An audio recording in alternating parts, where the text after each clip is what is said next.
Starting with our chapter number 3 algebra का polynomials जो chapter है, इसको निकाल देता हूँ नहीं तो घुंघरू की आवाज आती रहेगी।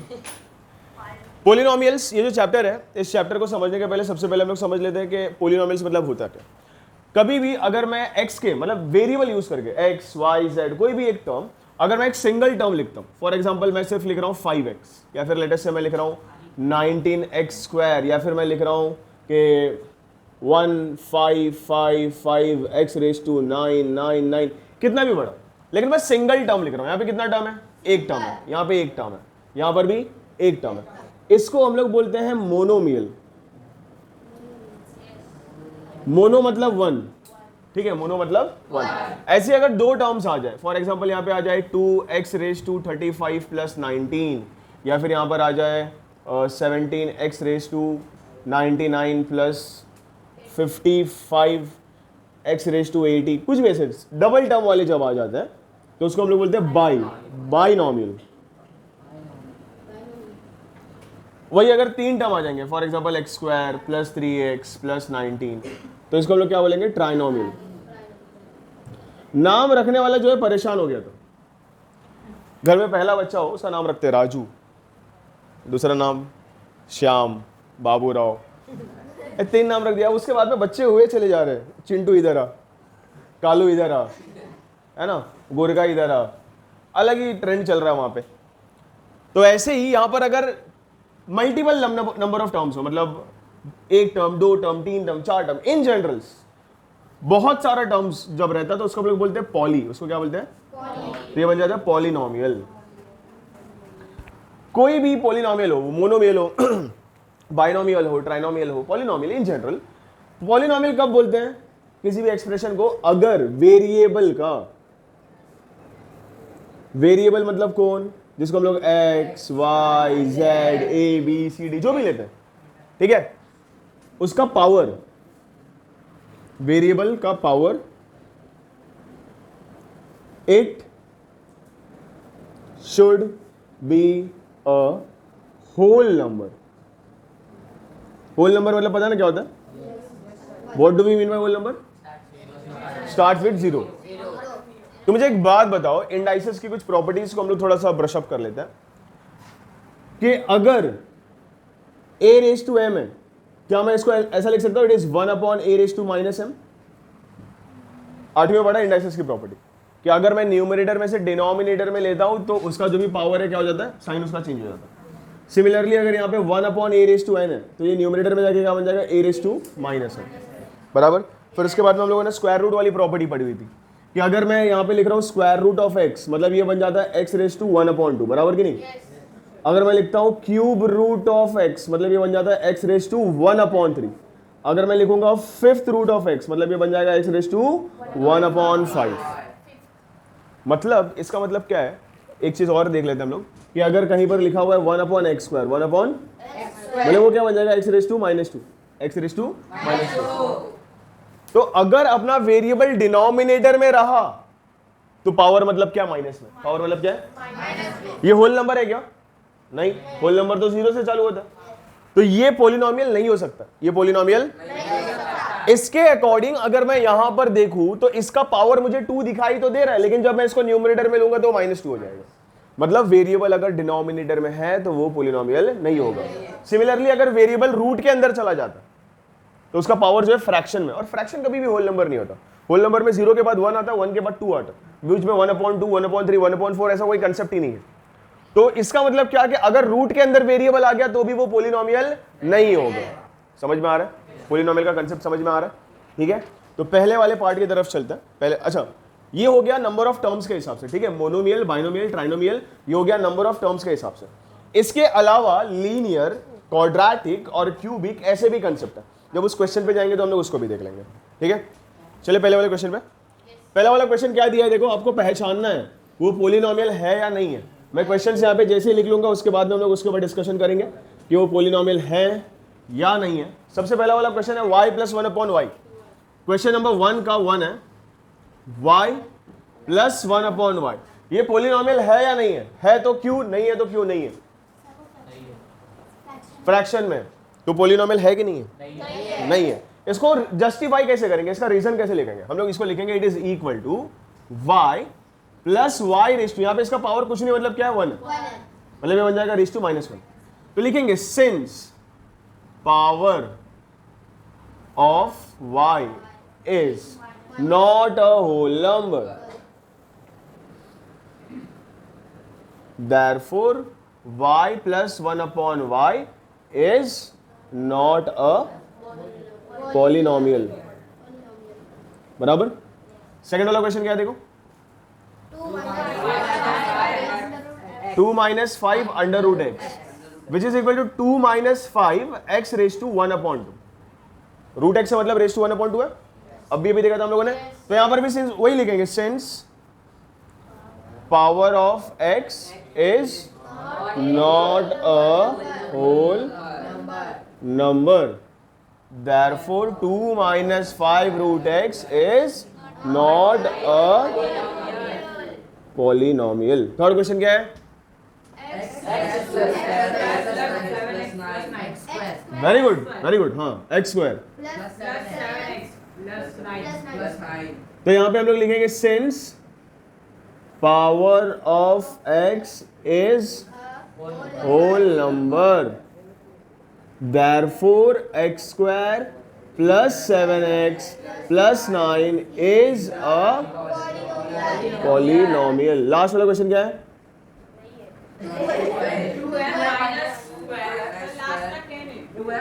2m माइनस, मैं देख लूंगा बड़े बुजुर्ग बोल के गए, अपना काम खुद करना चाहिए। 2m raise to -2 plus 7m -5, you have to read it as 2m raise to -2। -2 whole number है क्या? Since power of m is not a whole number, therefore 2m raise to -2 plus 7m -5 is. अच्छा, एक out of the box question मैं आपको देता हूं, अब मुझे बताओ ये पॉलिनोमियल है या नहीं है। रैंडम क्वेश्चन दे रहा हूं मैं कि 1 upon p raise to -2 plus 5p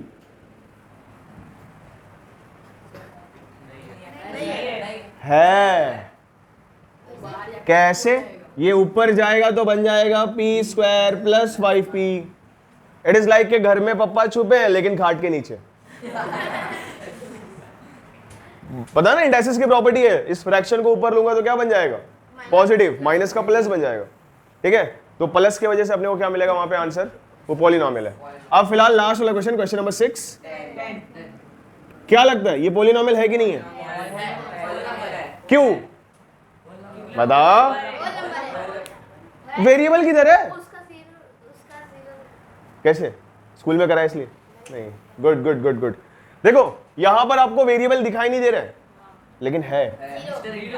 नहीं नहीं, मैं वेरिएबल की बात कर रहा हूं। अगर वेरिएबल 0 होगा तो पूरा आंसर 0 हो जाएगा। यहां पर x रेज टू 0 है। अब जो लोग 0 0 चिल्ला रहे थे, हार्दिक, ये x रेज टू 0 मतलब क्या? पता है, पावर में जब 0 आ जाता है ना तो उसके पास एक बहुत बड़ा पावर आ जाता है। वो जो ब्रह्मास्त्र है उसके पास ऐसा अग्नि अस्त्र है ना, वो मस्त ऐसा आग वाग फैलाता है, वो आग से भी बड़ी पावर है इसके पास। कि कितना भी बड़ा नंबर हो, कितना भी बड़ा नंबर। वो सिंघम देखा आपने? सिंघम, जयकांत शिकरे, इतना बड़ा क्रिमिनल फिर भी आके ऐसा अंगूठा डाल के जाता है। वैसे ये 0 है, इंडाइसिस का सिंघम है वो। कितना भी बड़ा नंबर ले लो जो आपके दिमाग में आ सकता है, जितना बड़ा नंबर लेना है, डॉट डॉट रेज टू 0 डाल दिया ना, आंसर 1 आएगा। Anything raise to 0 is 1, anything raise to 0 is 1। ठीक है, तो that means x raise to 0 क्या हो जाएगा? 1 बन जाएगा। मतलब ये 10 इंटू क्या बन जाएगा? 1, और 10 1 जा, मतलब कहीं पर भी आपको एक अकेला नंबर दिखाई दे तो उसको अकेला मत समझो। उसके साथ में एक वेरिएबल है जिसका डिग्री क्या है? 0 है। उसके साथ एक वेरिएबल है जिसका डिग्री क्या है? 0 है। तो 10 को कैसे लिखेंगे हम लोग? हम लोग लिखेंगे 10 it is equal to 10x raise to 0। फिर वहां पे रीजन लिख देंगे कि since power of x is a, पता नहीं मैं क्या लिख रहा हूं लेकिन आपको समझ में आ रहा है। therefore 10 is a, very good. Video को रोक दिया जाए। आप लोग नेक्स्ट वाले क्वेश्चन में अपने को m क्यूब का कोएफिशिएंट पूछने बोला या फिर बताने बोला। कोएफिशिएंट मतलब क्या होता है? What do we mean by coefficient? Number. किसका नंबर? कभी भी किसी वेरिएबल के साथ में जो नंबर मल्टीप्लाइड होता है उसको हम लोग बोलते हैं कोएफिशिएंट। फॉर एग्जांपल यहाँ पे m क्यूब के साथ में कुछ नहीं है, मतलब 1 है, तो coefficient of m cube is 1। ये वाले केस में यहाँ पे क्या हो जाएगा? Coefficient of m cube is क्या होगा? m क्यूब के साथ में क्या है? -√3। देखो आपके मन में बिल्कुल भी ऐसा नहीं आना चाहिए कि ये पोलिनोमियल है कि नहीं है। पोलिनोमियल का फंडा क्या है कि वेरिएबल रूट के अंदर नहीं होना चाहिए, लेकिन ये तो नंबर रूट के अंदर है ना, और ये नंबर क्या है? फिर कोएफिशिएंट है। ये नंबर क्या है? कोएफिशिएंट है। ऐसे यहां पर कोएफिशिएंट क्या होगा? Coefficient of m cube is -2/3। लिख लो फटाफट।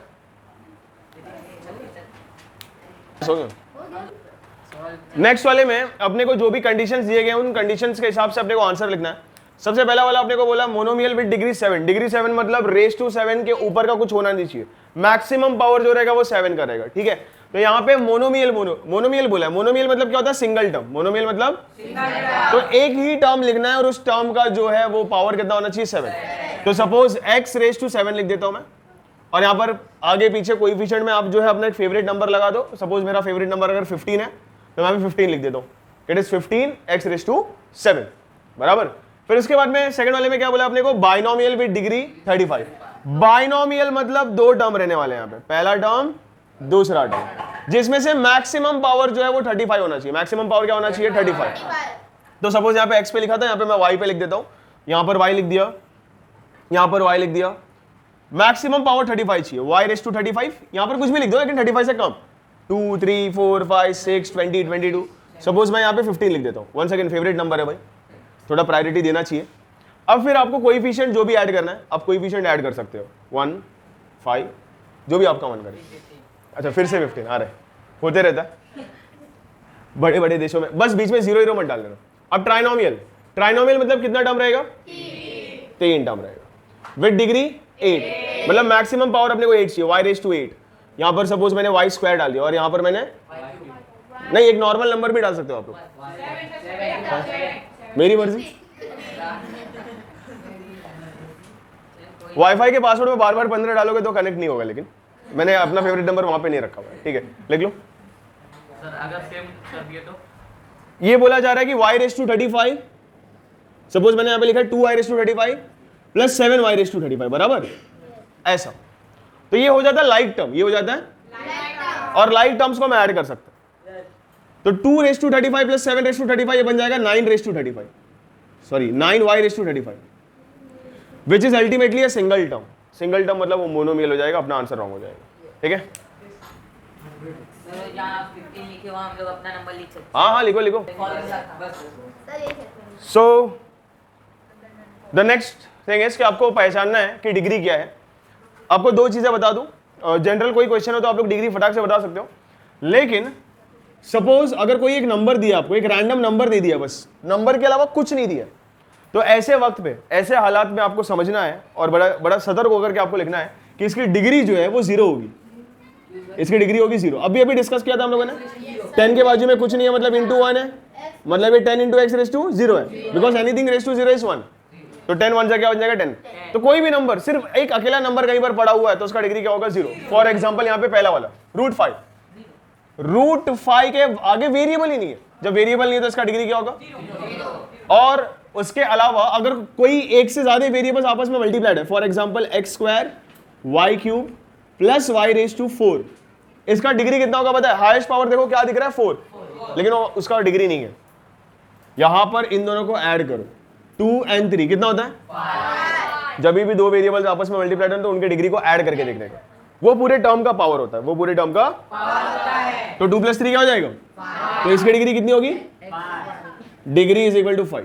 जैसे कि यहाँ पे x y z 1 1 1 क्या हो जाएगा? 1 + 1 + 1 3। यहाँ पे 1 + 1 क्या हो जाएगा? 2। यहाँ पे सिर्फ 1 है, मतलब इसका डिग्री 3 है, इसका डिग्री 2 है, इसका डिग्री 1 है, मतलब हाईएस्ट पावर क्या हो गया इसका? 3 ना, तो इसका डिग्री क्या हो जाएगा? समझ में आया? बाकी सब तो आप लोग इजीली पहचान लोगे। x रेस टू 0 डिग्री 0 है, x raise to two degree 2 है, m रेस टू 10 डिग्री 10 है, p रेस टू नथिंग मतलब 1 तो इसकी डिग्री 1 है, यहाँ पर y raise to 5 maximum power है तो 5 नहीं ऐड नहीं करना है, मल्टीप्लाइड नहीं है ना दोनों, मल्टीप्लाई रहेगा तो ऐड करना है, ठीक है। यहाँ पे 1 + 1 + 1 3 लिख दिया, यहाँ पर 3 + 7 10, 5 + 1 6, 1 + 1 2, 10 6 2 क्या है हाईएस्ट, तो इसकी डिग्री कितनी हो जाएगी, समापन। नेक्स्ट वाले क्वेश्चन में अपने को क्लासिफाई करना है कि ये लीनियर है, ये बाइनोमियल सॉरी मोनोमियल है, बाइनोमियल है या फिर ट्राइनोमियल है, बराबर ना, कि लीनियर क्यूबिक और क्वाड्रेटिक करना है, लीनियर क्वाड्रेटिक और क्यूबिक करना है।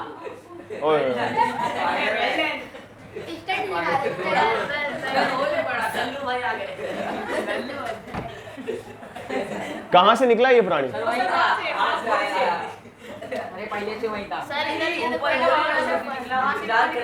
आई गेस उस दिन रात को बहुत ज्यादा बारिश आई थी तो अपना वहां का पूरा वो पैनल निकल गया ना, पूरा गिर गया था, कुछ लोगों ने देखा था।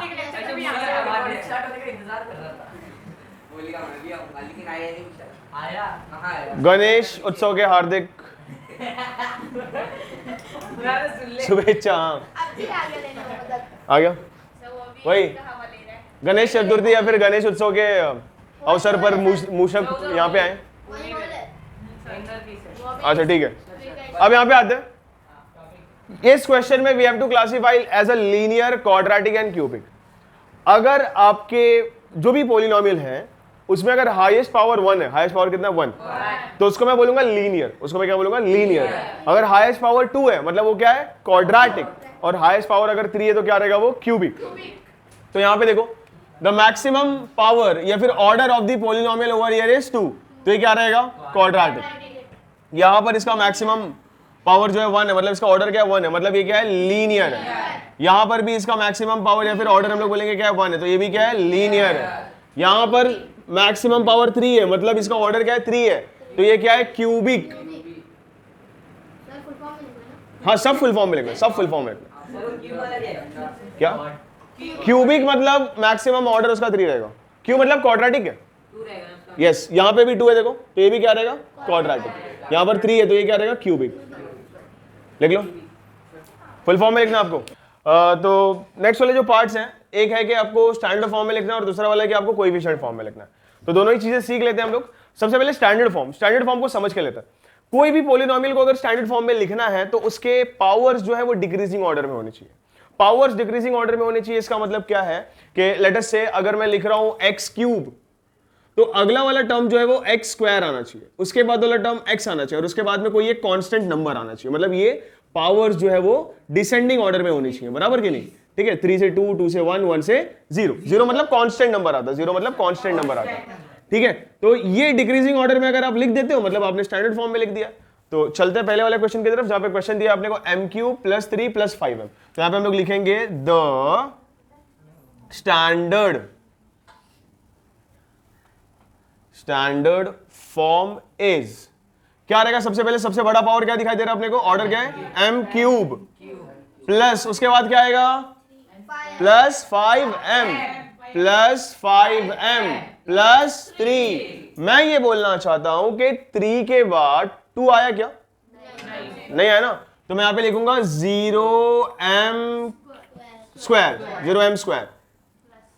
अब यहां पे ये जो 0m² है ना, ये जो 0m² है, ये 0m² मतलब 0 मल्टीप्लाई कर दिया मैंने, तो 0 तो ना के बराबर है, 0 मल्टीप्लाइड बाय एनीथिंग इज 0। मतलब अगर मैं इसको वापस से लिखना भी चाहूंगा तो ये क्या बन जाएगा m³ + 0 + 5m + 3। लेकिन फिर भी यहां पर मेरे को एक दिल को तसल्ली है कि भाई हाँ यार डिक्रीजिंग ऑर्डर में है, 3 के बाद 2 आ रहा है, 2 के बाद 1 आ रहा है, 1 के बाद कांस्टेंट नंबर आ रहा है। तो ये अपना हो गया स्टैंडर्ड फॉर्म। ये 0 लिखना क्यों जरूरी है, अपने को कोएफिशिएंट फॉर्म में जब हम लोग चलेंगे ना तो अपने को समझ में आएगा। अब फिलहाल यहां पे चलते हैं क्वेश्चन नंबर 2 में। यहां पे क्या हो जाएगा अपना स्टैंडर्ड फॉर्म, हाईएस्ट ऑर्डर क्या दिखाई दे रहा है आपको, therefore the standard form is, क्या दिख रहा है आपको maximum y⁵. This is the maximum order that we can see over here, y⁵. उसके बाद में ⁴ वाला दिखाई दे रहा है, yes, plus 2y⁴. Don't get confuse कि अपने को ये वाला नंबर देखना है, नहीं, अपने को ऑर्डर देखना है, अपने को उसका इंडेक्स वाला नंबर देखना है, ठीक है। y⁴ के बाद में क्यूब दिखाई दे रहा है, यहाँ पे प्लस 3y क्यूब, क्यूब के बाद में स्क्वायर वाला दिख रहा है, नहीं, -y², उसके साइन के साथ में देखो, बराबर की नहीं। बच्चा अगर अकेले घूम रहा है तो पहचान पाते क्या, नहीं, उसका माँ बाप साथ में रहना चाहिए, तब पहचान में आएगा ना किसके घर का है वो। तो प्लस साइन माइनस साइन वो उसके माता पिता है फिलहाल यहाँ पे, मेले में उसको घूमने मत दो, मार्क्स नहीं मिलेगा। यस, इसके बाद में आएगा -7y, फिर लास्ट में कांस्टेंट नंबर -1/2, बराबर। ये हो गया आपका standard.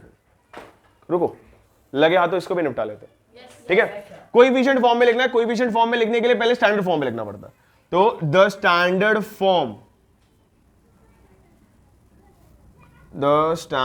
Form is x³ + 0x² + 0x - 2, बराबर ना। x³ के बाद में स्क्वायर आना चाहिए, स्क्वायर के बाद में x आना चाहिए, x के बाद में -2 आना चाहिए। समझ में आ रहा है? समझ में आ रहा है? ये जो 0x², ये जो 0x है ना, ये बहुत जरूरी है, मतलब इनकी कोई वैल्यू नहीं है, लेकिन रहना बोलते ना कि मस्ट है। ये सपोज ये आपकी फैमिली और ये आप लोग होना नहीं होना एक बराबर है, लेकिन फैमिली फोटो में आके रुकना पड़ता है। भाई शादी हो रही है यार, फैमिली फोटो इनकम्प्लीट रहेगा, आ जाओ चिन्नू मुन्नू चिंटू पिंटू आ जाओ तुम लोग, लेकिन आपके कोई ओपिनियन मैटर नहीं करते। बेटा तू पिकनिक जाना चाहता है, हाँ मम्मी जाना चाहता, तू नहीं जाएगा। वैसे ये 0 वाला है, ठीक है, 0 डाल के छोड़ना है आपने को। अब इसका काम क्या है, अभी हम लोग लिखेंगे यहां पे therefore the coefficient form is. अब यहां पे सारे कोएफिशिएंट उठाएंगे। यहां पे x³ का कोएफिशिएंट क्या है, ऐसा लग रहा है इसको पोलियो हो गया, टेढ़ा मेढ़ा जा रहा है पूरा। x³ + 0x² + 0x - 2। पहला x³ का कोएफिशिएंट कुछ नहीं, मतलब क्या, 1, कॉमा डालना, कॉमा, अगले वाले का कोएफिशिएंट क्या है, 0, अगले वाले का कोएफिशिएंट क्या है, 0, उसके बाद वाले का क्या है, समझा? तो अगर मैं 0 वाला नंबर नहीं लिखता तो मैं सिर्फ क्या लिख के हट जाता, 1 और -2, विच वाज रॉन्ग, जो कि गलत होता, ठीक है। तो इसलिए स्टैंडर्ड फॉर्म में 0 को इंक्लूड करना जरूरी है। यहां पे the standard form is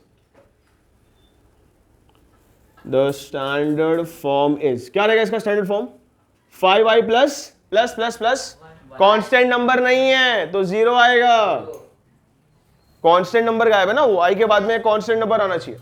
therefore the coefficient form is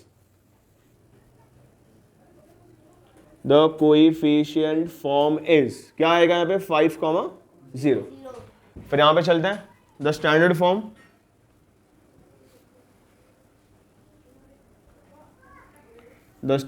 is ⁴ है ना, 2m⁴ प्लस क्या आना चाहिए, 0m³ है ना, 4 के बाद क्या आना चाहिए, 3 आना चाहिए।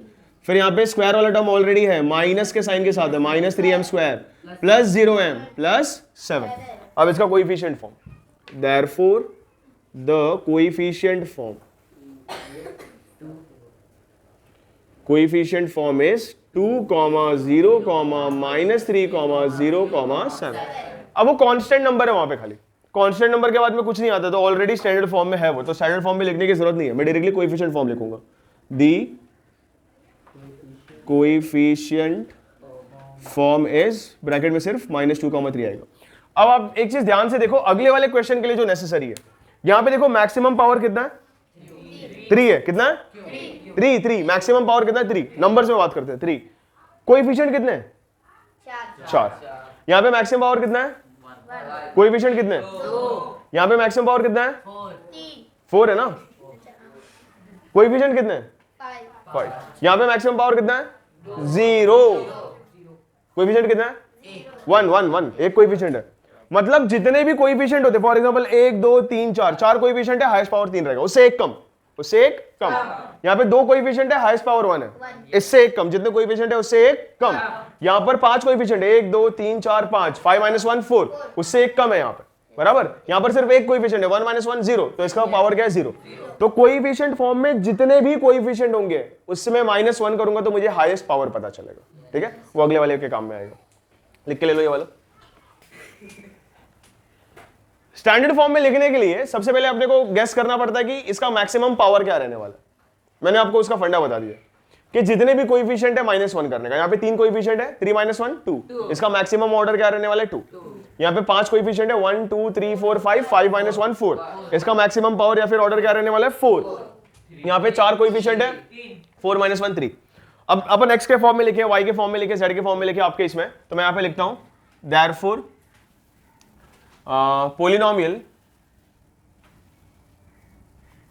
polynomial in standard form 3 - 2 1, पहले का कोएफिशिएंट क्या है 1 है, x स्क्वायर बराबर अपना वेरिएबल क्या है x है, मैक्सिमम पावर कितना आने वाला है 3 - 1 2, तो मैक्सिमम पावर क्या लिख दिया 2, प्लस अगला वाला कोएफिशिएंट क्या रहेगा 2, x स्क्वायर है, स्क्वायर के बाद में क्या आता है रेज़ टू 1 आता है, मतलब x आ जाएगा, और x के बाद क्या आता है कांस्टेंट नंबर, मतलब 3 अकेला बच जाएगा यहाँ पे। तो ये हो गया इसका स्टैंडर्ड फॉर्म। अगर आप यहाँ पे 1 नहीं लिखते हो तो भी चल जाएगा। अब यहाँ पे कितने टर्म्स हैं, 5 टर्म्स हैं, 1 2 3 4 5, मैक्सिमम पावर कितना रहने वाला है इसका 4। Therefore the standard form is, standard form is, coefficient क्या है 5, x रेज़ टू पावर क्या बताया था अपन ने 4 प्लस 0 है ना, अगला वाला क्या है 0, x 4 के बाद क्या आएगा 3 प्लस 0, 3 के बाद क्या आएगा स्क्वायर प्लस 0, स्क्वायर के बाद क्या आएगा नॉर्मल नंबर, फिर लास्ट में -1। It can also be written as 5x raise to 4 - 1, बराबर ना। फैमिली फोटो खींचने के बाद में इनकी कोई वैल्यू नहीं है, ये अब जा सकते हैं। यस, अब इसके बाद वाला द स्टैंडर्ड फॉर्म इज,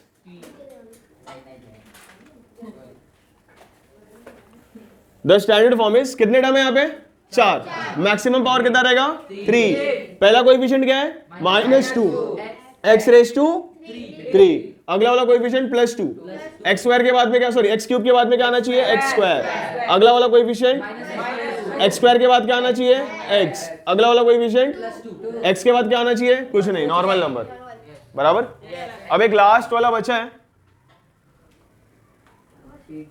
अभी कर दूं कि पहले लिख के लोगे, लिख लो। हाँ व्हाट, सो ये वाले क्वेश्चन में अपने को क्लासिफाई करना है। देखो ये 3 अलग कैटेगरी है, वो 3 अलग कैटेगरी है। सबसे पहले मैं लाइन से सारे इक्वेशंस को रीड करूंगा और क्लासिफाई करूंगा कौन सा क्वाड्रेटिक है, कौन सा क्यूबिक है और कौन सा लीनियर है।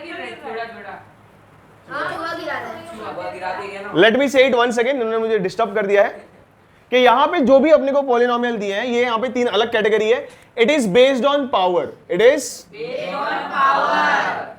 पावर हम लोग बोल सकते हैं या फिर order, and this is based on number of terms, based on number of terms. तो पावर के बेसिस पे जब हम लोग बात कर रहे हैं, यहाँ पे इसका पावर 1 है, मतलब ये क्या है लीनियर है, तो ये आ जाएगा यहाँ पे x + 7, कोलन मार्क डाल दिया ताकि अगला वाला इजीली लिख सकूं। यहाँ पे x स्क्वायर है, x स्क्वायर पावर 2 है, मतलब क्या हो गया ये क्वाड्रेटिक, कोलन मार्क डाल के छोड़ दिया है। उसके बाद में x cube + x square + x + 5, maximum power 3 है, मतलब ये क्या है क्यूबिक है, तो क्यूबिक में लिख देंगे इसको x cube + x square + x + 5, colon mark डाल के छोड़ देते हैं। अगला वाला 2x square + 5x + 10, maximum power कितना 2, मतलब ये क्या है क्वाड्रेटिक है, क्वाड्रेटिक है तो यहाँ पे आ जाएगा, चाहिए तो ब्रैकेट डाल दो, यहाँ पे बन जाएगा 2x square + 5x + 10, colon mark डाल दिया यहाँ पे, फिर x cube + 9, x cube + 9 cubic है तो x क्यूब + 9, कोलन मार्क डाल के छोड़ दिया। अगला वाला है 3x स्क्वायर + 5x, तो ये क्वाड्रेटिक में चले जाएगा, it is 3x square plus, देखो बीच में कोलन मार्क या फिर कॉमा डालते रहना बिकॉज ये अलग अलग पोलिनोमियल्स है, नहीं तो बाद में ऐसा लगेगा कि ब्रैकेट्स आपस में मल्टीप्लाई हो रहे हैं, ठीक है। अब based on number of term, यहाँ पे 2 टर्म है, 2 टर्म है मतलब ये बाइनोमियल है, बाइनोमियल है मतलब कहाँ पे आ जाएगा यहाँ पे x + 7 में, बराबर, कोलन मार्क डाल दिया यहाँ पे। अगला वाला x स्क्वायर सिंगल टर्म है, सिंगल टर्म मतलब मोनोमियल, यहाँ पे आ गए x स्क्वायर में आ गया, ठीक है। फिर अगला वाला 4 टर्म है ना, 1 2 3 4, ना ही ये बाइनोमियल में जाने वाला है, ना ही ये ट्राइनोमियल में जाने वाला है, ना ही मोनोमियल में। और ये वो एक्स्ट्रा बच्चा नहीं है जो लेट आ गया बोलेगा अरे घसक ना मेरे को बैठने दे, मैं ट्राइनोमियल में बैठ जाता हूँ, ऐसा कुछ नहीं होने वाला है, ठीक है।